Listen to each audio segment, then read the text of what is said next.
Hola mis queridos, hola mis queridas. Qué bueno es tener su compañía aquí hoy. Déjenme presentarme bien. Mi nombre es Juana María Santos, tengo 60 años de edad y vivo aquí en Puebla, en una casita sencilla pero llena de amor. Nací allá en Oaxaca, en el interior del estado. Pero hoy en día es aquí en Puebla donde construí mi nueva vida.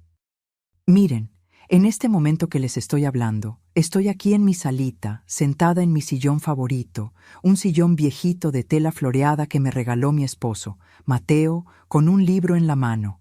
Sí, mis queridos, mi pasatiempo favorito es leer. Leo libros de psicología, de autoayuda, esas cosas que ayudan a uno a entender la mente humana, a curar las heridas del alma. Después de todo lo que pasé en la vida, estos libros se convirtieron en mi terapia, mi refugio, mi forma de entenderme y reconstruirme. Comencé a leer estos libros hace unos 2 años, cuando finalmente logré tener paz para sentarme y pensar en mí misma. Antes ni sabía que existían libros así, pero un día, en una librería aquí de Puebla, vi un libro llamado Mujeres que aman demasiado, y ese título me tocó. Lo compré, lo llevé a casa y cuando empecé a leerlo, lloré. Lloré porque era mi historia ahí escrita por una persona que ni me conocía. Fue ahí que entendí que no era solo yo, que había otras mujeres que pasaron por cosas parecidas y que había cura, había forma de salir de ese dolor. Hoy tengo una repisita pequeña aquí en la sala con unos 15-20 libros. Libros sobre autoestima, sobre relaciones abusivas, sobre cómo liberarse del pasado, sobre perdón.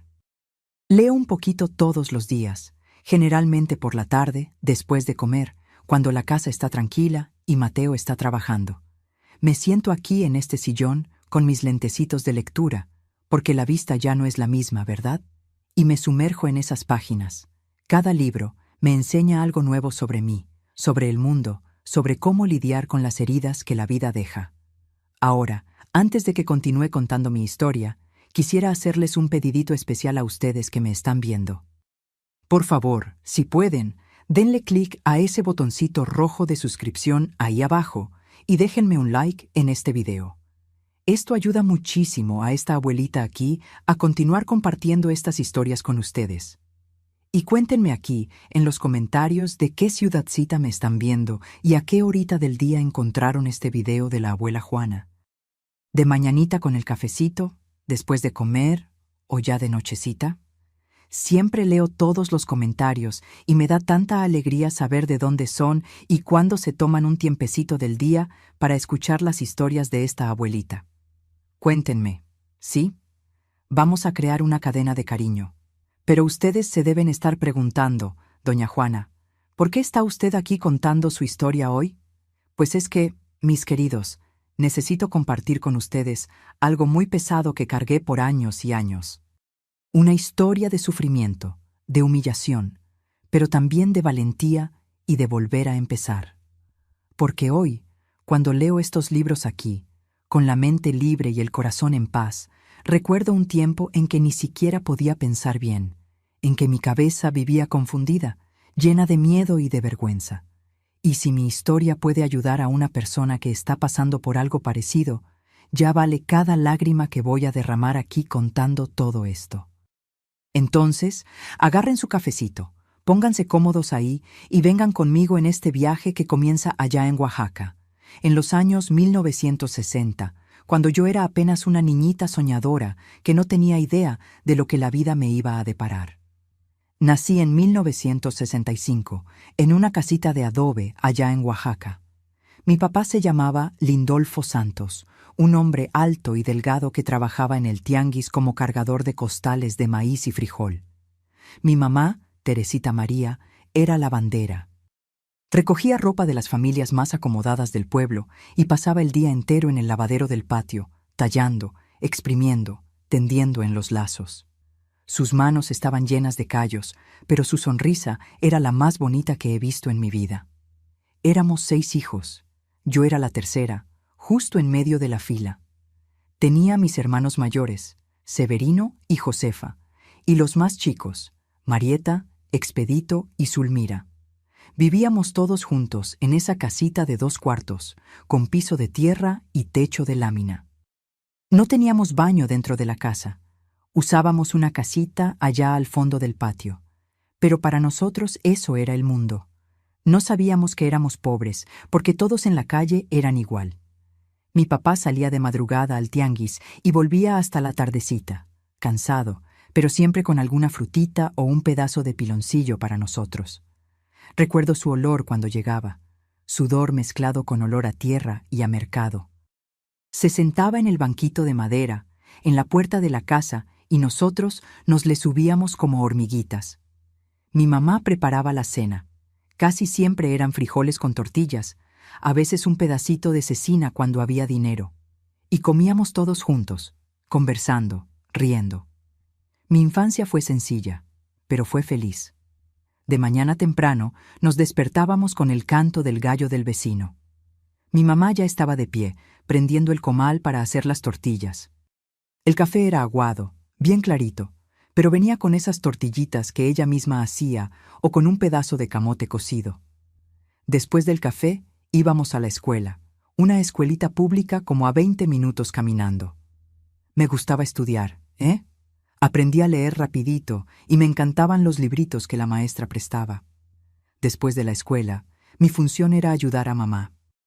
Yo traía agua del pozo, lavaba los trastes de la comida, barría la casa, pero lo que más me gustaba era ayudar a tender la ropa en los lazos. Mi mamá cantaba mientras trabajaba, unas canciones viejitas de radio que hablaban de amor y de nostalgia. Yo me quedaba escuchando esa voz dulce de ella y pensaba, cuando yo crezca, quiero ser como mi mamá. Las tardes eran para jugar. Jugábamos en la calle de tierra, descalzos. Jugábamos a las traes, a las escondidas, al avión rayado en el suelo con un pedazo de ladrillo. Las niñas hacíamos muñecas de olote, los niños hacían carritos de lata. Cuando llovía, corríamos desnudos en la lluvia, riendo, saltando en los charcos de lodo. Mi mamá gritaba, «Juana, sal de esa lluvia, niña, que te vas a enfermar». Pero nosotros fingíamos que no oíamos. El fin de semana, cuando había fiesta en la plaza o procesión en la iglesia, íbamos todos juntos. Mi papá se ponía su camisa más bonita. Mi mamá se recogía el pelo en un chongo y se ponía un labial rojito bien clarito. Nos quedábamos viendo los puestecitos de dulce, la gente bailando al son del mariachi. A veces mi papá compraba una paleta para cada uno de nosotros. Nos comíamos esa paleta despacio, bien despacio, haciéndola durar lo más posible. Yo tenía una amiga muy querida, la Guadalupe. Éramos inseparables, nos sentábamos juntas en la escuela, jugábamos juntas, compartíamos secretos. Soñábamos en grande. Cuando yo crezca, me voy a casar con un hombre guapo, voy a tener una casa grande, voy a tener hijos lindos. Nos imaginábamos cómo sería el futuro. ¡Qué inocencia, Dios mío! No sabíamos nada. Mi mamá siempre decía, Juana, mi hija, estudia. Mujer que estudia tiene más oportunidades en la vida. Pero allá en el fondo, ella también decía otra cosa. Mujer tiene que saber cocinar, lavar, planchar, coser, porque el marido no va a querer mujer floja. Ella me enseñaba todo. A los 10 años, yo ya sabía hacer unos frijoles bien sazonaditos, ya sabía coser un agujero en la ropa, ya sabía lavar ropa en el lavadero. Ella me estaba preparando para ser ama de casa, como ella, como todas las mujeres de la familia. Los años fueron pasando, fui creciendo, volviéndome señorita. Mi cuerpo cambió, mi forma de pensar cambió. Empecé a fijarme en los muchachos de la calle, empecé a soñar con casarme, con familia. Yo quería ser como mi mamá, una mujer dedicada, que cuidaba al esposo, a los hijos, de la casa. Yo pensaba que ese era el destino de toda mujer. Y yo quería eso con todo mi corazón. Mi adolescencia pasó rápido. Ayudaba a mi mamá cada vez más, porque ella se estaba cansando. Yo lavaba ropa junto con ella, cocinaba, cuidaba a mis hermanitos. Cuando tenía unos 15 años, ya estaba prácticamente haciendo el trabajo de una mujer adulta. Pero no me quejaba, no. Yo pensaba que estaba aprendiendo a ser una buena esposa, una buena mamá en el futuro. Y fue así, en esa rutina sencilla de trabajo y sueños, que llegué a mis 17, 18 años. Fue en esa época que apareció en mi vida un hombre llamado Osvaldo. Él era mayor, tenía unos 30 años, trabajaba como camionero, vivía viajando. Cuando estaba en el pueblo, pasaba por la puerta de mi casa, conversaba con mi papá, me miraba de una forma que me dejaba toda nerviosa. Él era serio, callado, pero a mi papá le caía bien. Decía que era hombre de respeto, trabajador. Poco sabía yo que ese hombre que parecía tan serio y respetuoso se iba a convertir en la primera pesadilla de mi vida. Pero eso, mis queridos, solo lo descubrí después de casarme con él. De mis 13 a 17 años, mi vida fue bien normalita. Seguí ayudando a mi mamá en casa. Estudié hasta 6º grado, que era hasta donde llegaba la escuelita del pueblo. Después de eso, me puse a trabajar más en casa, ayudando con el lavado de ropa y empezando a hacer unos dulcecitos para vender en el tianguis junto con mi papá.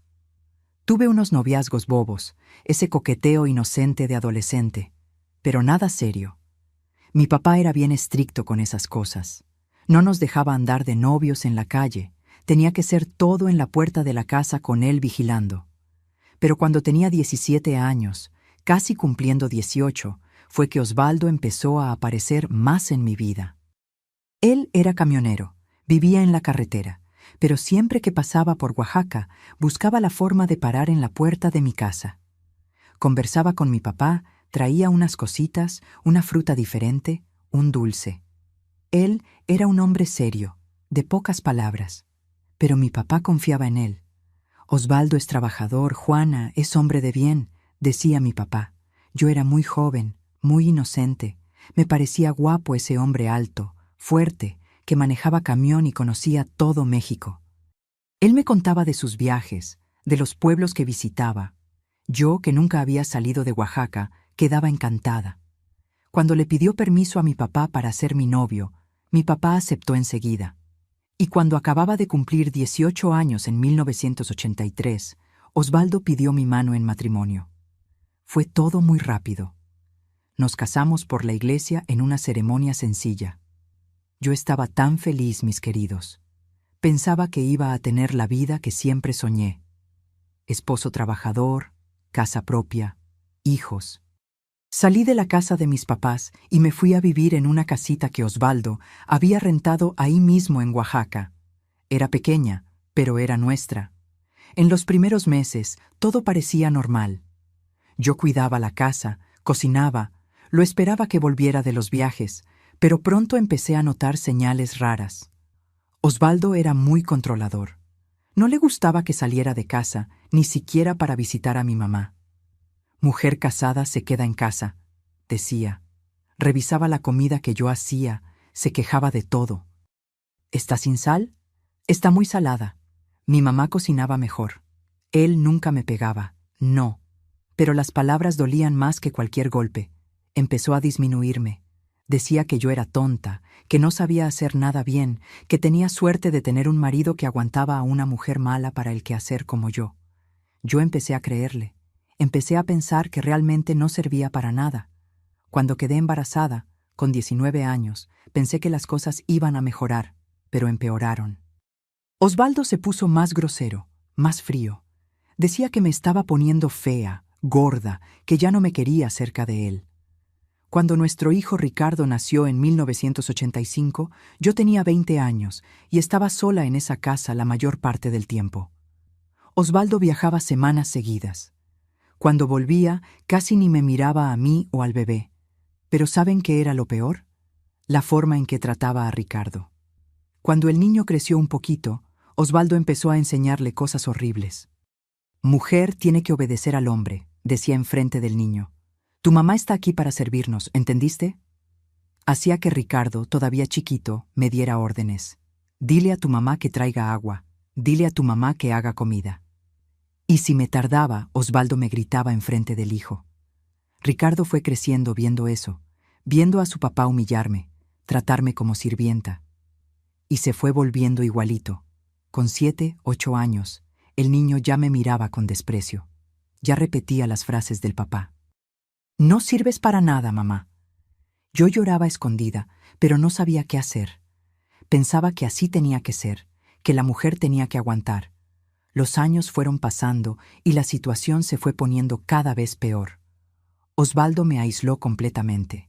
No tenía amigas, no visitaba a mi familia. Decía que mi familia era gente humilde, sin educación, y que yo debía sentir vergüenza. Vivía encerrada en esa casa, cuidando a un esposo que me despreciaba y a un hijo que estaba aprendiendo a despreciarme también. Osvaldo tomaba. Cuando tomaba, las palabras eran peores. Me insultaba, me empujaba, rompía cosas dentro de casa.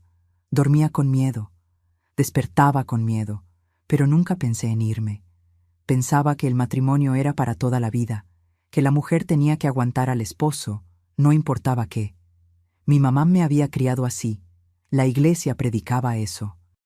Yo pensaba que el problema era yo, que si fuera mejor esposa, él me trataría bien.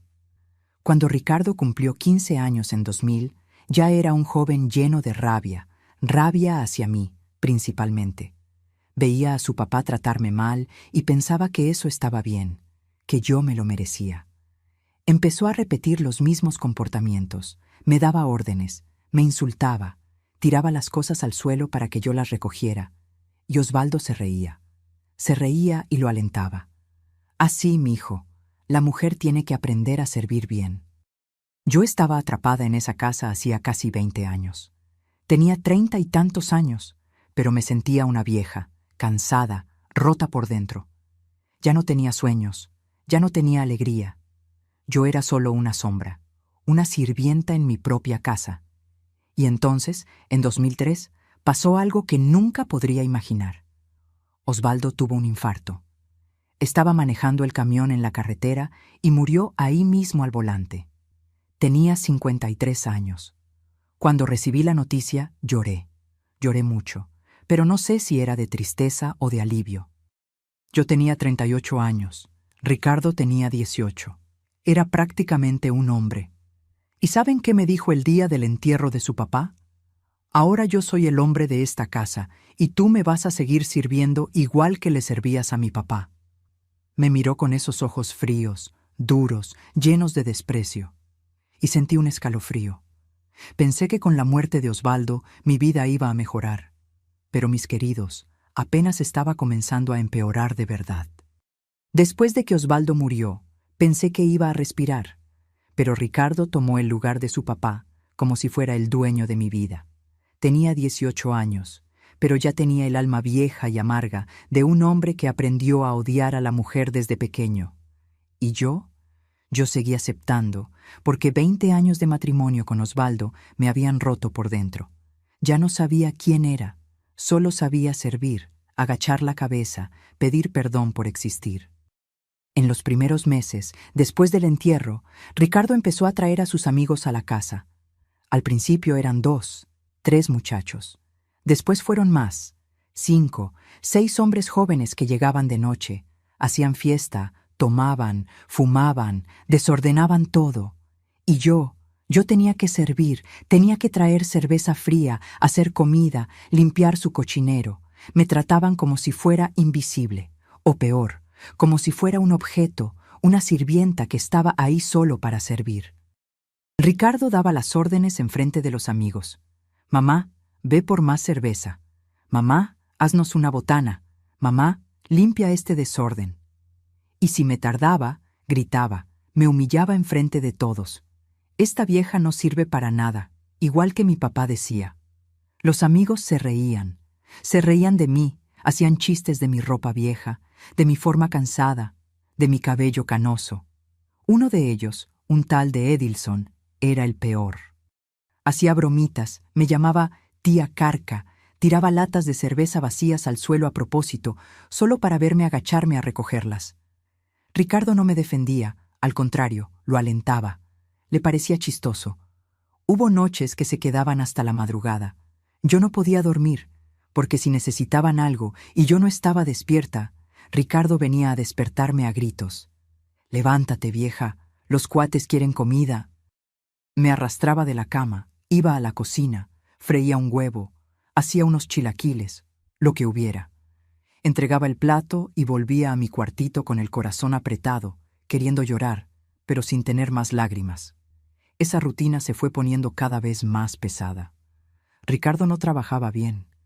Hacía unas chambitas, unos trabajos temporales, pero gastaba todo en alcohol y con esos amigos. Quien pagaba las cuentas de la casa era yo.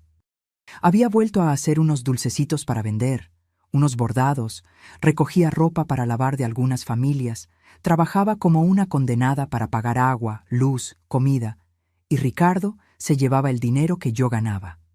Este dinero es mío. Tú vives en mi casa, comes de mi comida. Yo intentaba argumentar, pero me empujaba, me insultaba y yo me callaba. Me fui poniendo cada vez más delgada, más enferma. Había días que ni siquiera podía levantarme de la cama de tanto dolor en el cuerpo, de tanto agotamiento. Pero tenía que levantarme, porque si no, Ricardo se ponía furioso. Me arrastraba de la cama, me empujaba a la cocina. «Haz la comida, holgazana». «¿Qué te crees? ¿Que te voy a mantener igual que hizo mi papá toda la vida?» Lo peor de todo, mis queridos, no era el cansancio físico, era la humillación. Era sentirme menos que nada. Era oír a ese hijo que cargué en el vientre, que amamanté, que crié, llamarme vieja inútil, estorbo. Era verlo reírse de mí junto con esos muchachos que no tenían ningún respeto por nada. Era sentirme atrapada dentro de mi propia casa, sin poder salir, sin tener a nadie con quien hablar. Ya no tenía amigas, no hablaba con mi familia. Mis papás habían muerto años atrás y mis hermanos se habían mudado a otros estados. Estaba sola, completamente sola. Y Ricardo lo sabía. Usaba eso en mi contra. «¿A dónde vas a ir, mamá? ¿Quién te va a querer? Vieja, fea, tonta. No tienes a nadie, solo me tienes a mí, y te estoy dando un techo, comida. Deberías agradecer». Y yo agradecía. Dios mío, yo agradecía. Pedía perdón por estar viva. Me sentía culpable de existir. Pensaba que era un estorbo para mi hijo, que no merecía nada mejor. 20 años de abuso con Osvaldo me habían destruido de tal manera que ya ni sabía que tenía derechos, que tenía valor. Hubo una etapa que fue especialmente horrible. Ricardo perdió el empleo de plano y se puso a estar en casa todo el día. Tomaba desde temprano. Cuando tomaba, se ponía todavía más agresivo. Me gritaba por cualquier cosa. Si la comida no estaba como él quería, tiraba el plato al suelo. Si la casa no estaba limpia como él quería, tiraba más basura. Limpia de nuevo, limpia hasta que quede bien. Los amigos seguían viniendo, pero ahora no era solo de noche. Era de tarde, de mañana, a cualquier hora. La casa vivía llena de esos hombres y yo estaba ahí sirviendo, limpiando, cocinando. Ellos ni me miraban a los ojos. Yo era un fantasma, una sirvienta invisible. Hubo días que despertaba y miraba el techo de mi cuarto y me quedaba ahí parada, sin fuerzas para levantarme. No era solo cansancio del cuerpo, era cansancio del alma. Era un deseo enorme de simplemente desaparecer, de no existir más, porque existir dolía demasiado. Ricardo se daba cuenta cuando estaba más débil, más rota. ¿Y saben qué hacía? Apretaba más, exigía más, como si quisiera destruirme completamente.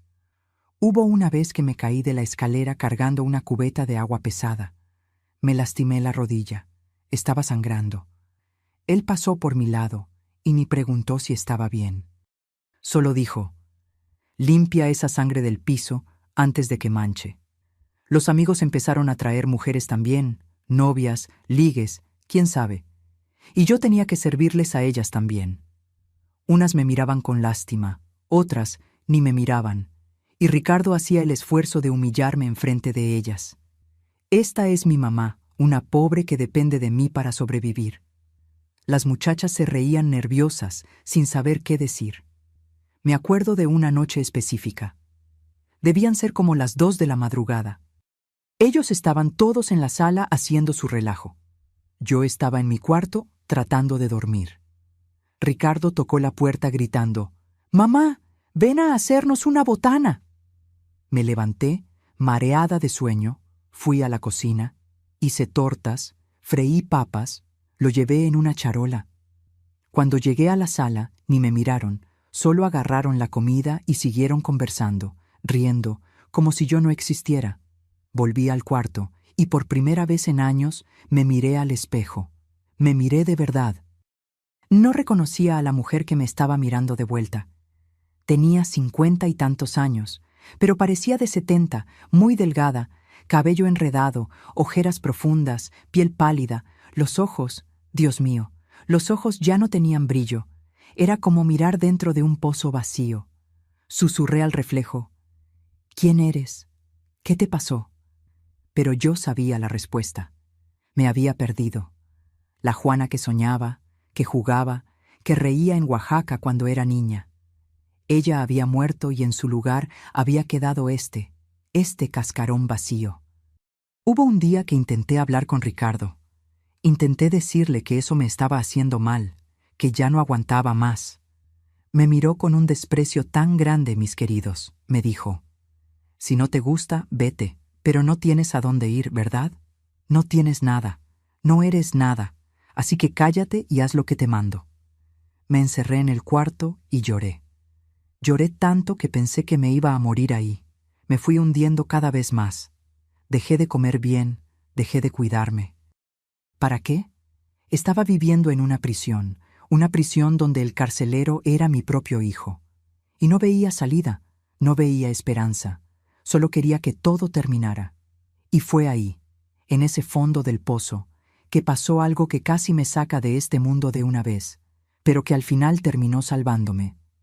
Los años habían pasado, yo ya tenía 58 años. Mi cuerpo estaba roto de tanto trabajo, de tanta pena. Mi mente estaba peor todavía. No dormía bien. Vivía con dolor de cabeza, con dolor en el pecho. Me estaba enfermando, y a nadie le importaba.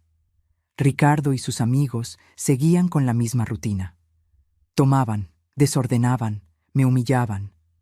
Pero hubo un día específico, que fue la gota que derramó el vaso. Un día que nunca voy a olvidar mientras viva. Era un viernes por la noche. Ricardo había traído a los amigos de siempre, Edilson, Jurak, Vanderland, Antonio y 2 más que ni sabía el nombre. Estaban en la sala tomando, haciendo su relajo de siempre. Yo estaba en la cocina preparando botanitas para ellos. Freí unas quesadillas, hice un arroz, lo llevé en una charola a la sala. Cuando me acerqué, Edilson estaba contando un chiste de una vieja fea que nadie quería. Los demás se reían a carcajadas. Ricardo me miró y dijo: «Miren ahí, estoy viendo a mi mamá. Parece la vieja del chiste». Explotaron en risas. Se rieron de mí en mi cara mientras yo sostenía esa charola con comida que había hecho para ellos. Intenté entregar la charola, pero las manos me temblaban tanto que uno de los platitos cayó al suelo. La comida se regó en la alfombra. Ricardo se levantó furioso. «Mira lo que hiciste, vieja idiota. Ni un plato puedes sostener. No sirves para nada». Me empujó. Caí sentada en el suelo. Los amigos se rieron todavía más. Me quedé ahí en el suelo, mirando a esos hombres riéndose de mí, mirando a mi hijo que me miraba con tanto asco, tanto desprecio, y algo dentro de mí se rompió. Se rompió de una vez. Me levanté en silencio, limpié el desorden del suelo, volví a mi cuarto, me encerré ahí adentro, me senté en la orilla de la cama y empecé a llorar. Pero era un llanto diferente.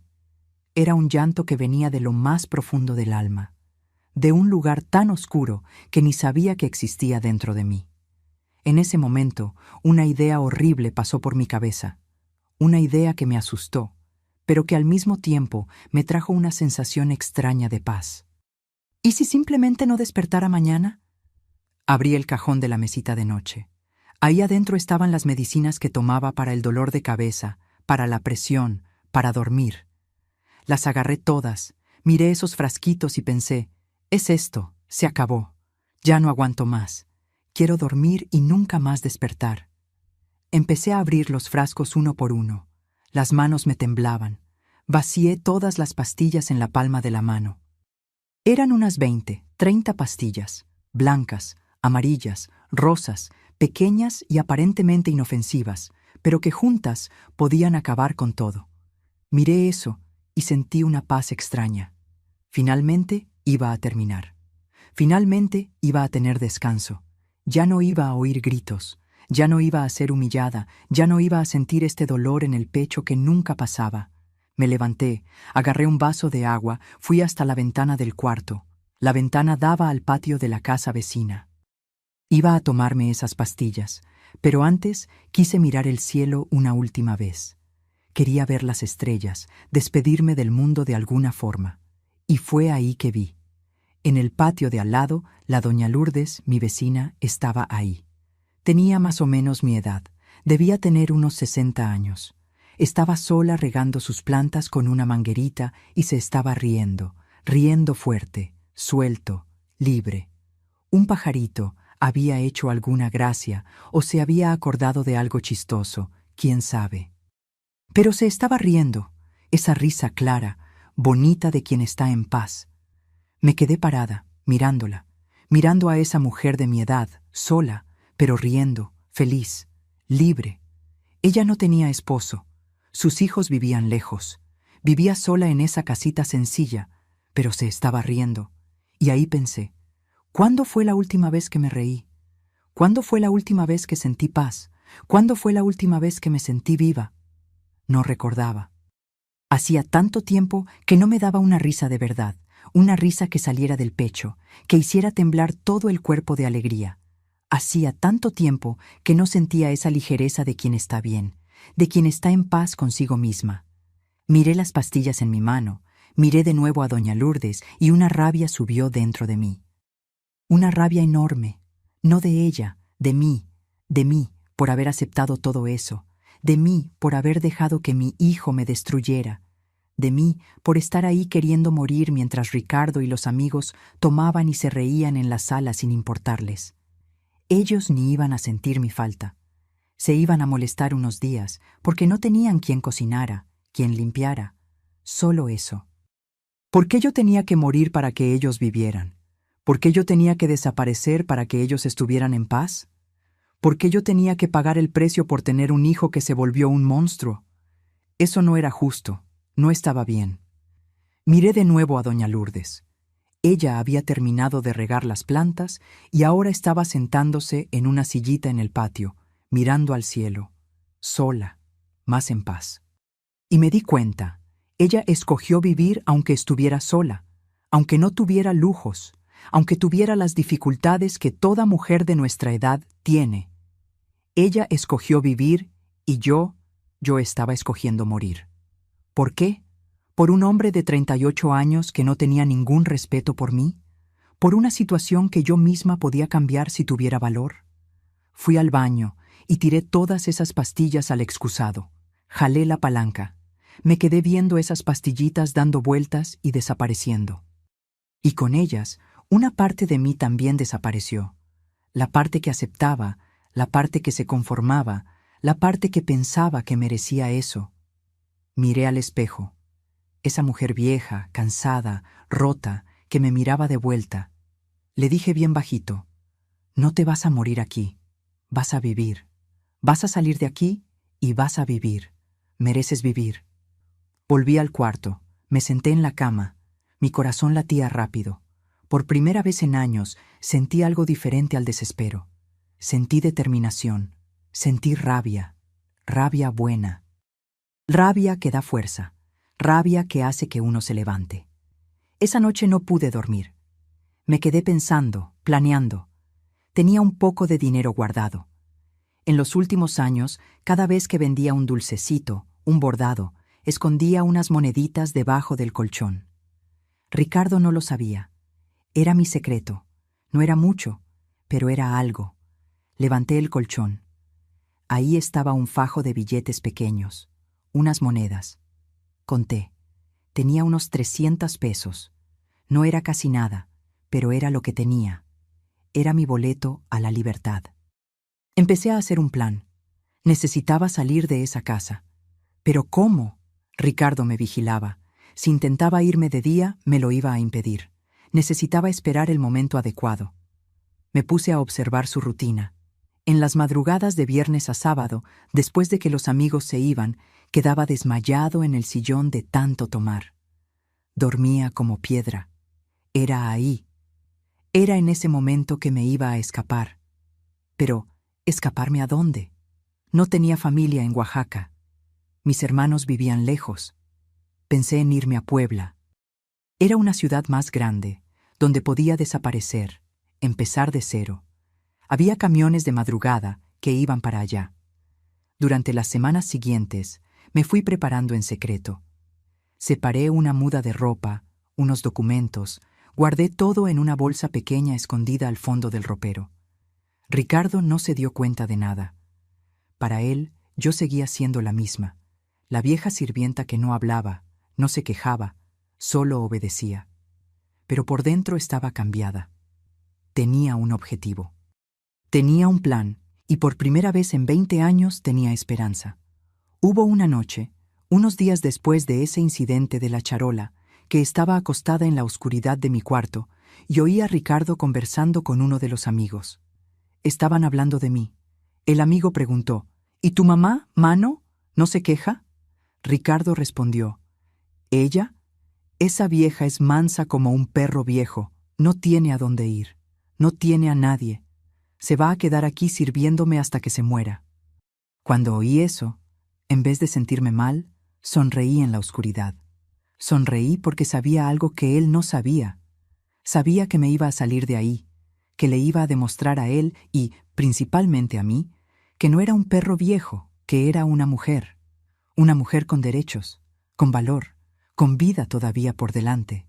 La esperanza es una cosita pequeña, mis queridos, pequeñita, pero es poderosa. Es ella la que hace que uno se levante cuando todo dice que se quede caído. Fue ella la que me hizo tirar esas pastillas. Fue ella la que me hizo preparar mi escape. Y yo sabía que cuando llegara el momento adecuado, iba a tener valor para dar ese paso, el paso que iba a cambiar mi vida para siempre. Esperé 3 semanas. 3 semanas observando, planeando, preparándome. Y finalmente llegó el día. Era un viernes. Ricardo había llamado a los amigos de siempre. Tomaron, comieron, hicieron el desorden de siempre. Yo serví todo en silencio, como siempre hacía. Pero por dentro, mi corazón estaba disparado, porque yo sabía, hoy es la noche. Durante la fiesta, fui a mi cuarto varias veces, fingiendo que estaba cansada. Cada vez que iba, revisaba que todo estuviera listo.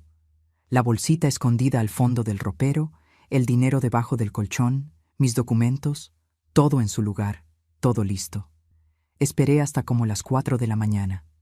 Me quedé en mi cuarto oyendo los ruidos de la sala que fueron disminuyendo. Oí a los amigos irse, uno por uno. Oí a Ricardo tropezar, maldecir, caer en el sillón y después silencio, solo su ronquido fuerte resonando por la casa. Esperé unos 15 minutos más.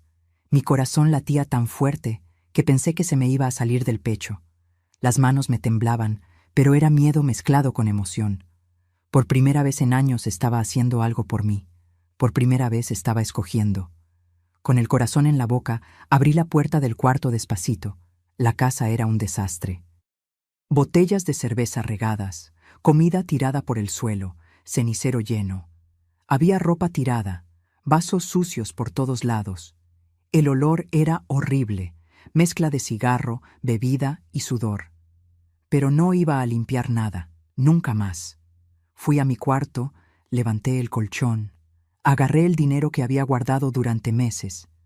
320 pesos. Era todo lo que tenía en el mundo, todo. Agarré la bolsita que había preparado, una muda de ropa, mis documentos, una foto vieja de mi mamá. Era solo eso. 40 años de vida en esa casa y solo me llevaba una bolsita pequeña. Pasé por la sala. Ricardo estaba acostado en el sillón con la boca abierta, roncando fuerte.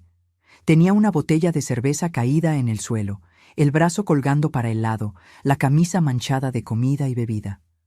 Estaba descalzo, con los pies sucios. Me paré y lo miré. Sentí algo extraño en el pecho. No era rabia, no era miedo, era lástima. Lástima de ese hombre de 38 años que necesitaba disminuir a su propia mamá para sentirse grande. Lástima del niño que fue enseñado a odiar a la mujer, a despreciar a quien más lo amaba. Lástima del hijo que perdí por el veneno que su papá le sembró desde pequeño.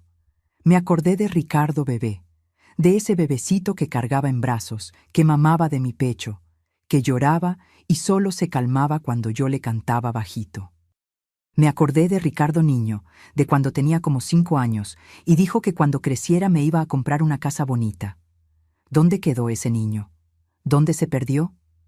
Pero aunque sentía lástima, sabía que no podía quedarme, que tenía que salvarme, que si me quedaba iba a morir ahí física o emocionalmente, y que lo mejor que podía hacer por él y por mí era salir.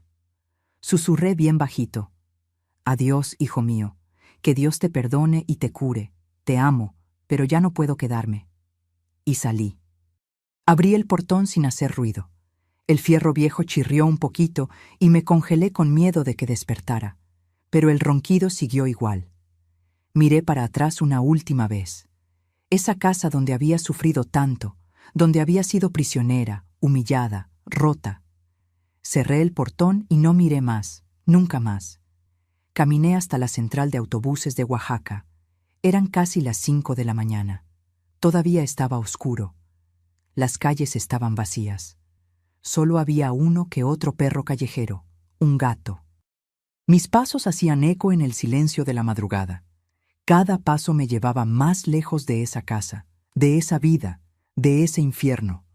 Cuando llegué a la central, estaba comenzando a amanecer. Había un camión que salía a las 5:30 para Puebla. Era lejos, más de 7 horas de viaje, pero era lo que quería.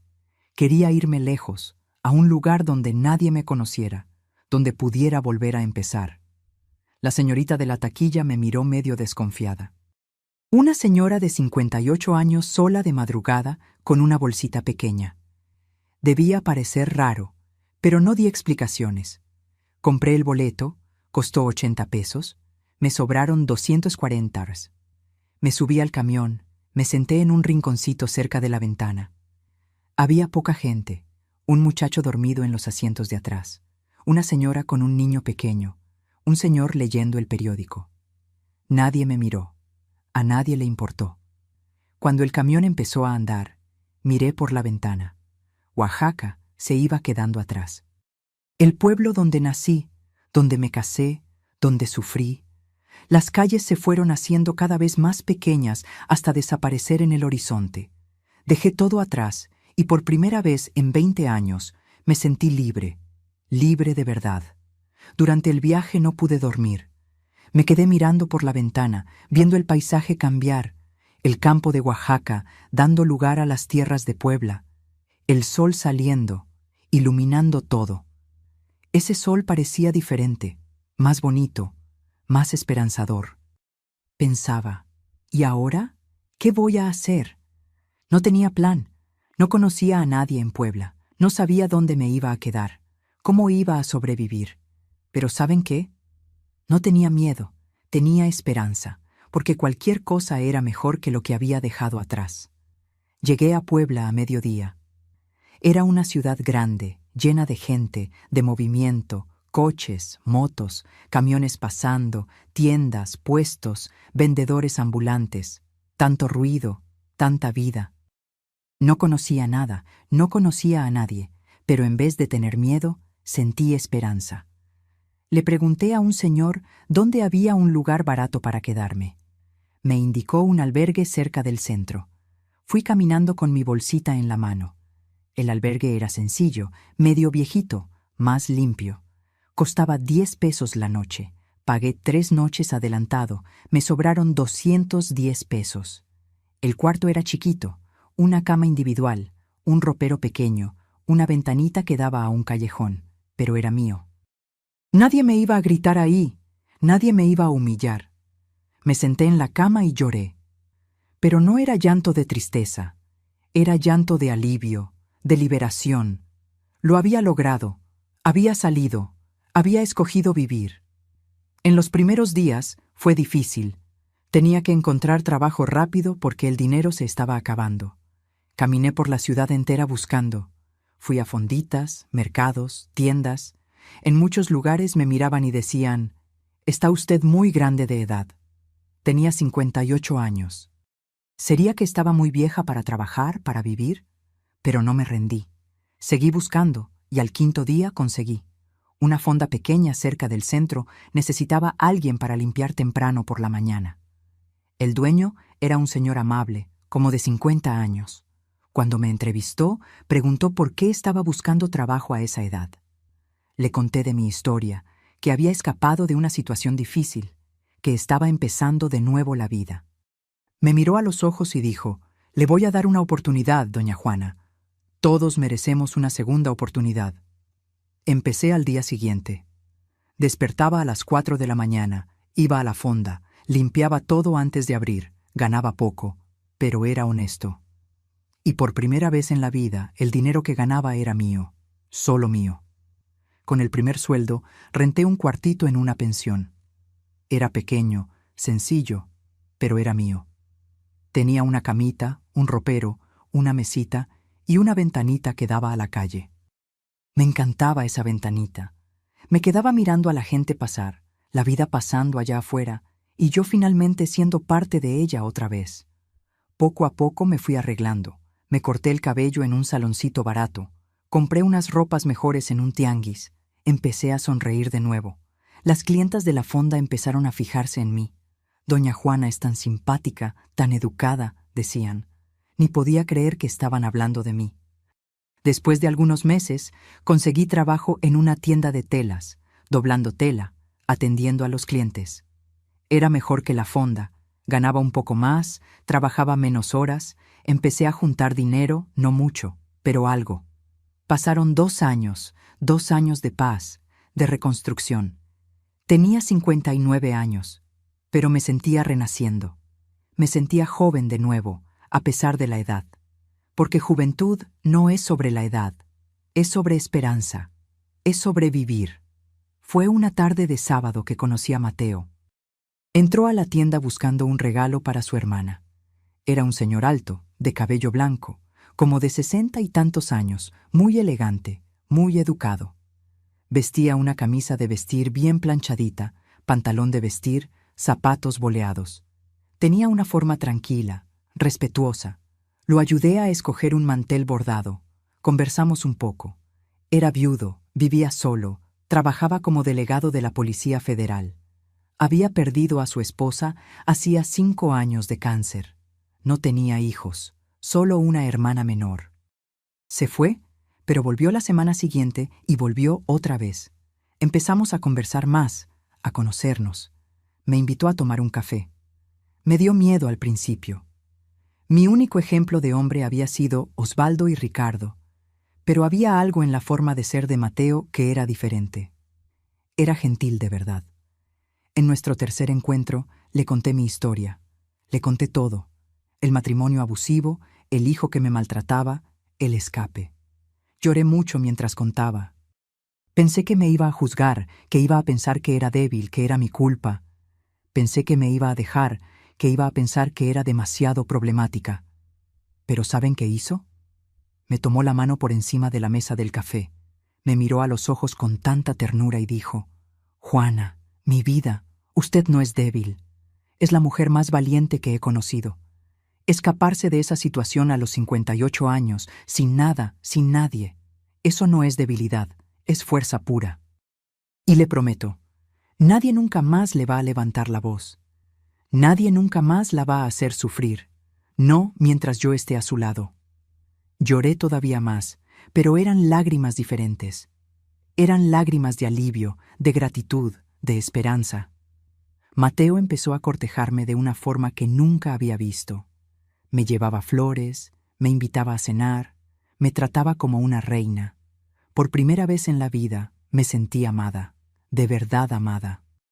No por obligación, no por conveniencia, amada porque sí, porque él quería, porque él escogió.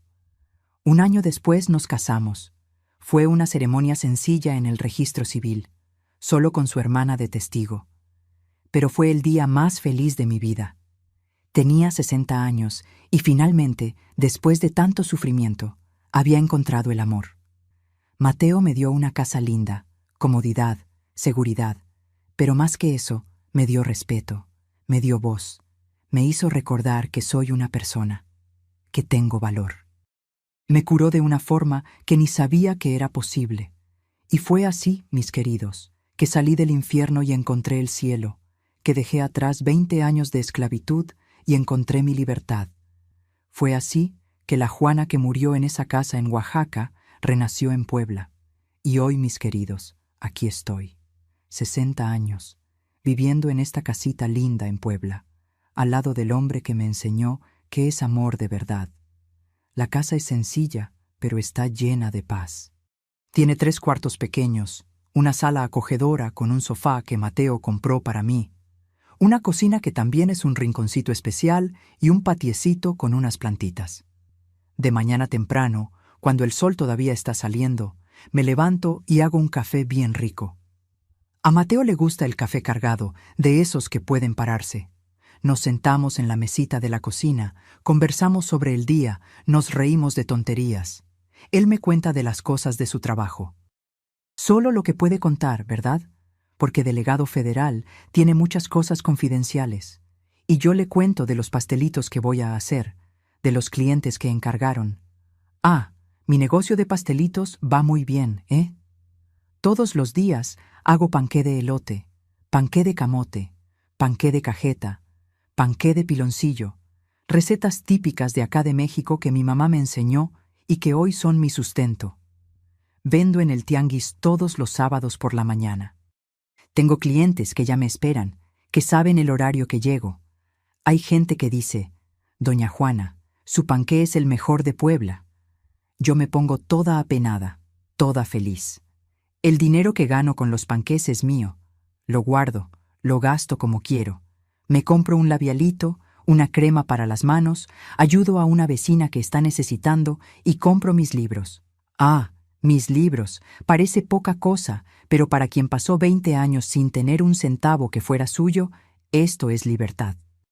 Mateo nunca ha tocado mi dinero, nunca me ha prohibido nada. Al contrario, me anima, me elogia. Cuando saco los panqués del horno y el olor invade la casa, viene a la cocina, me abraza por detrás y dice, «Qué rico huele, mi amor, eres una artista». Y yo me derrito. Después de oír toda la vida que no servía para nada, oír elogios todavía me emociona. Tenemos una rutina sencilla, más bonita.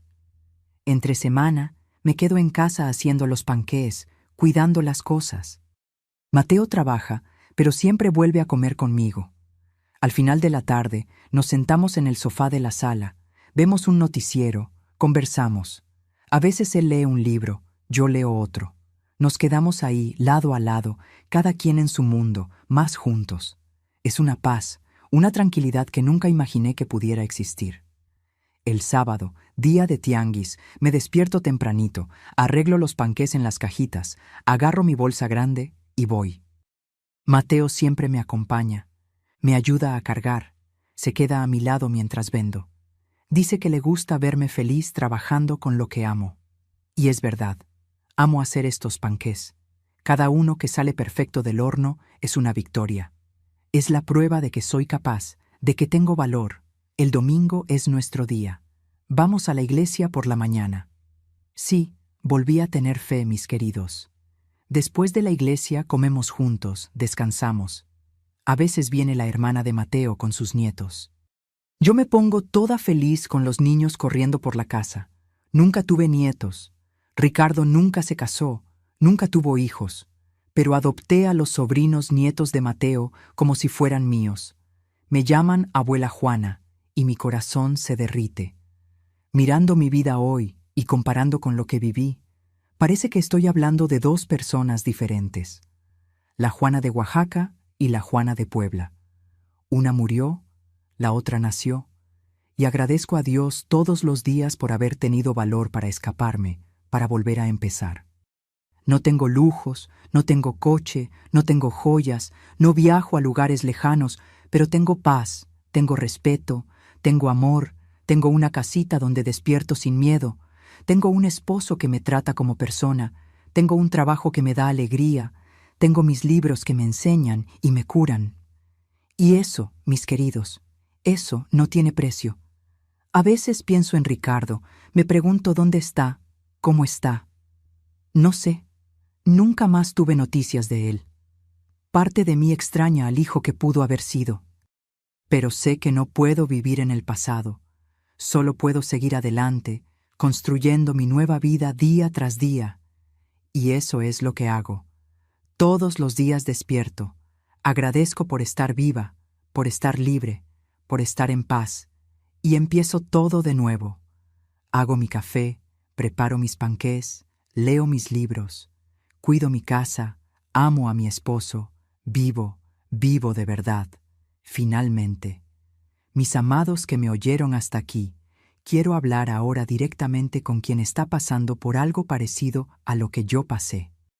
Si tienes un hijo, una hija, un pariente que te maltrata, que te humilla, que te usa como si fueras un objeto, escucha bien lo que te voy a decir. No te lo mereces. No importa si es tu hijo, si le diste la vida a esa persona, si lo criaste con sacrificio. Nadie tiene el derecho de disminuirte, de destruirte, de usarte.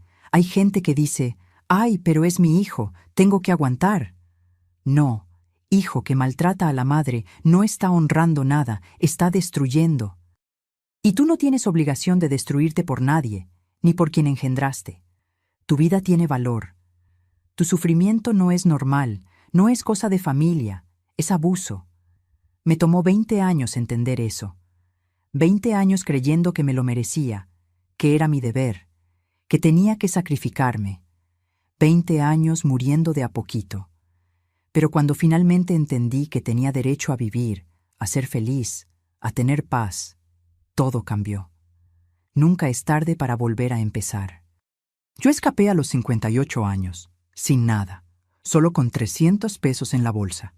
Pero escapé y hoy, a los 60, soy más feliz de lo que jamás fui.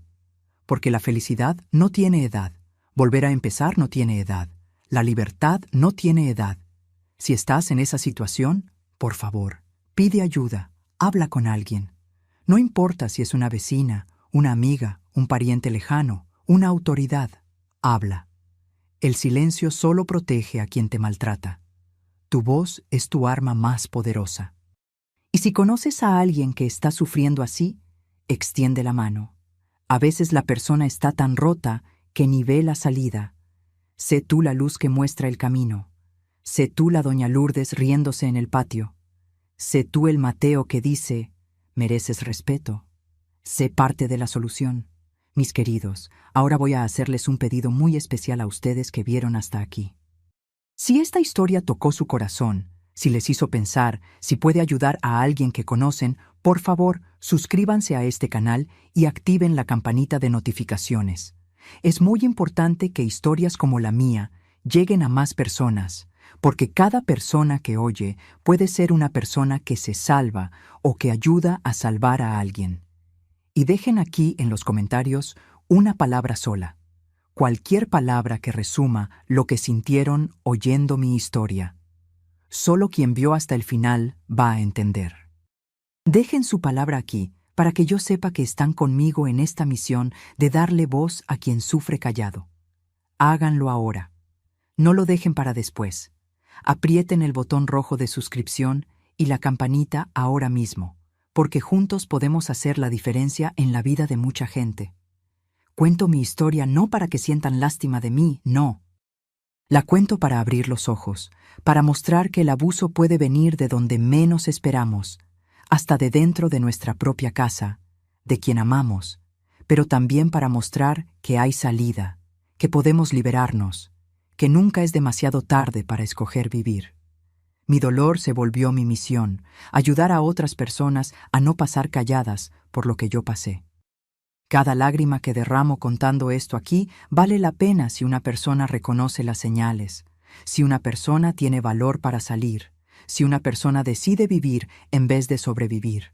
Si tú o alguien que conoces está pasando por una situación similar, sepan que en cada país, en cada ciudad, Existen personas y organizaciones listas para ayudar. Busca apoyo en tu comunidad, en tu iglesia, en las autoridades locales. Busca información sobre protección en tu región. Aprendí 3 cosas que quiero dejar de herencia para ustedes. Primero, ningún lazo familiar justifica el maltrato. Amor verdadero no humilla, no destruye. Segundo, nunca es tarde para volver a empezar. Mientras hay vida, hay posibilidad de cambio. Tercero, tu dignidad no es negociable. Mereces respeto, paz y amor. No importa tu edad o tu historia. La dignidad humana y el respeto son valores universales.